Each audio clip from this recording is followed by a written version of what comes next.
les gars, c'est DGT3. On se retrouve aujourd'hui pour une toute nouvelle vidéo sur Dragon Ball. Et aujourd'hui je vous présente le top 7 des personnages les plus puissants de Dragon Ball Super. J'espère qu'il vous plaira. Abonnez-vous, mettez un pouce bleu s'il vous plaît. Et on commence. Juste petite stipulation d'abord, celui-ci est basé sur des événements récents et il sera classé sur des mortels.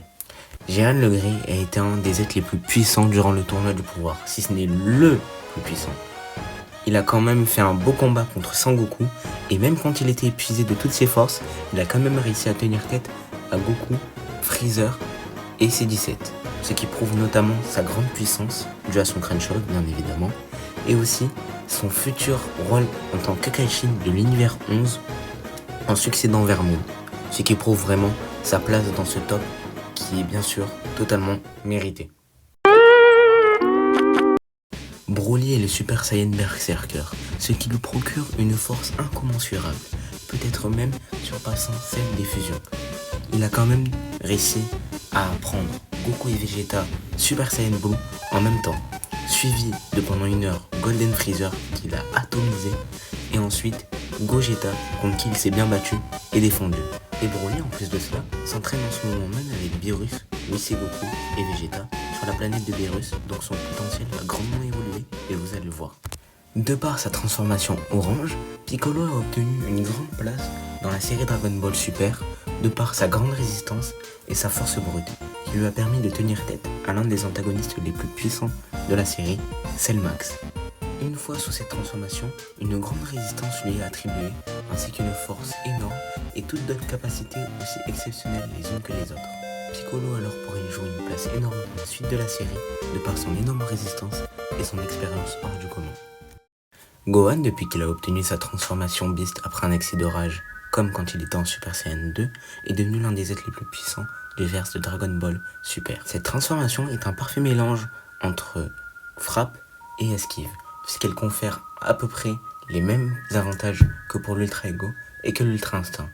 C'est pourquoi Gohan a une place autant haute dans ce classement, c'est parce qu'il soulève les avantages de l'Ultra Ego et de l'Ultra Instinct. Et de plus, dans le film Super Hero, il nous a montré à quel point son Makenko Sapo et toutes ses autres attaques telles que son Kamehameha étaient devenues dévastateurs et a permis de vaincre Cellmax, un des antagonistes, que je le répète, les plus puissants de Dragon Ball. Vegeta, depuis sa transformation en Ultra Ego et depuis son entraînement avec Beerus, manie parfaitement les qualités d'un Akaishin. De par cette transformation, il est devenu l'exact rival de Goku, qui tous les deux ont la même puissance à peu près. Depuis son vœu de l'être le plus puissant de l'univers 7, Granola a réussi à se surpasser et à devenir bien sûr l'un des êtres les plus puissants de Dragon Ball. De par son vœu, une malédiction lui a été attribuée, celle de réduire son espérance de vie drastiquement. Néanmoins, il a une procuration de ki extrêmement élevée, peut-être même autant que les cyborgs. On arrivait à voir quand même qu'il arrivait à peu près à tanker un Goku Ultra Instinct maîtrisé et un Vegeta Ultra Ego lui aussi maîtrisé. Ce qui prouve que sa place est bien méritée. Et bien sûr, à la première place, on trouve notre protagoniste préféré, tout manga of all time, Sangoku bien sûr les amis.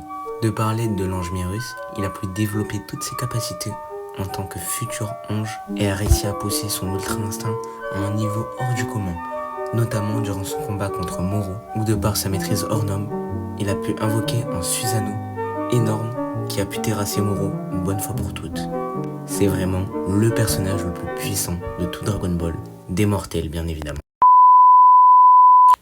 Comment est-ce possible qu'il existe un autre participant durant ce classement?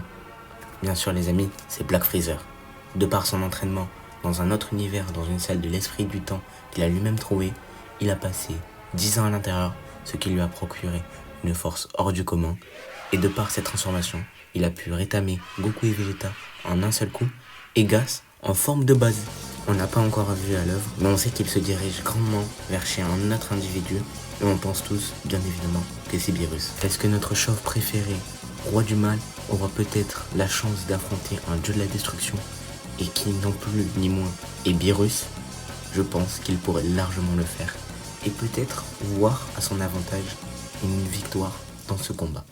Si vous êtes d'accord pour ce top les gars, abonnez-vous. C'était Majin, je vous dis ciao.